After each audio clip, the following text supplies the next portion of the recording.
আসসালামু আলাইকুম। সবাই কেমন আছেন? আশা করি যে যেখানে আছেন খুব ভালো আছেন। আলহামদুলিল্লাহ আমরাও ভালো আছি। তো এখন আমি এখানে নিয়ে নিয়েছি ১ লিটার গরুর দুধ। আর এটা দিয়ে আমি রান্না করব বনফুলের লাচ্চা সেমাই। এটা ইফতারের জন্য। তো আমি আগে থেকে রেডি করে রেখে দেব যাতে ইফতারে কোনো কষ্ট না হয়।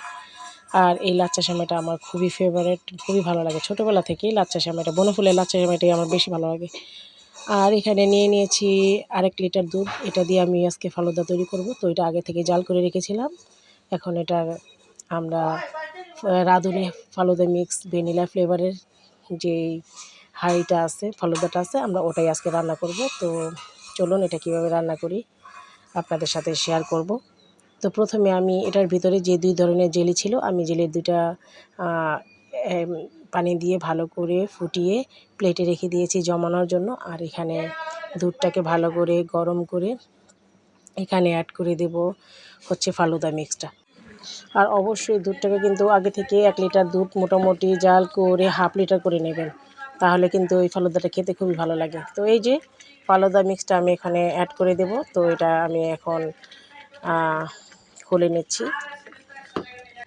তো একদিকে ফালুদার দুধটা ভালো করে গরম হতে হতে আমি আরেকদিকে লাচ্ছা সেমাইটা ভিজিয়ে নিলাম। তো এদিকে ভিজিয়ে এটাকে আমি অনেকক্ষণ ঢেকে রেখে দেবো ইফতার পর্যন্ত। ইফতারে আমরা এটা খাবো।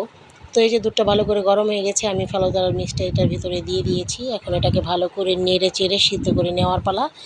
এখানে আছে সাবুদানা, আছে নুডলসের মতো কি আরও অনেক ভ্যারাইটিস উপকরণ। তো এই ফালুদাটাও খেতে খুব ভালো লাগে। আমি বা হোমমেড ফালুদাও তৈরি করতে পারি, আবার রাঁধুনি যে ফালুদার মিক্সটা আছে সেটাও তৈরি করতে পারি, দুইটাই ভালো লাগে। আজকে যেহেতু এতদিন যেহেতু মোটামুটি হোমমেডটা তৈরি করেছি, আজকে রাঁধুনিটা তৈরি করে দেখি এটার টেস্টটা কেমন লাগে। আর এর আগের বার আমি একবার তৈরি করেছিলাম, খুবই ভালো রেজাল্ট পেয়েছি। তো এই তো মোটামুটি এটা সেদ্ধ হওয়ার জন্য আমাদেরকে অনেকক্ষণ অপেক্ষা করতে হবে, আর যতক্ষণ না এটা ঘন হয়ে আসবে। তো এটা সিদ্ধ হতে হতে এখন আমি কিছু ফল কেটে নেব। আর এখানে যেহেতু আমরা ফালুদাতে অনেক ধরনের ফ্রুট অ্যাড করি, আর ফ্রুটটা অবশ্যই আপনাদের মন মতো অ্যাড করে নেবেন। কে কী ফ্রুট খেতে পছন্দ করেন আপনাদের মনের মতো অ্যাড করে নিলেই হবে। আর সবশেষে অ্যাড করে নেবেন ভ্যানিলা আইসক্রিম। তো যেহেতু কালকে স্ট্রবেরি আইসক্রিম দিয়ে খেয়েছি, তো আজকে আমরা ভ্যানিলা আইসক্রিমটা দিয়েই ট্রাই করব, কারণ আজকের ফালুদা কিন্তু ভ্যানিলা ফ্লেভারের। তো আলহামদুলিল্লাহ মোটামুটি সব কিছু গোছানো শেষ। আমরা ইফতারের জন্য অপেক্ষা করব। ইফতারের সময় আমরা অবশ্যই পরিবেশনের সময় আপনাদের সাথে শেয়ার করব।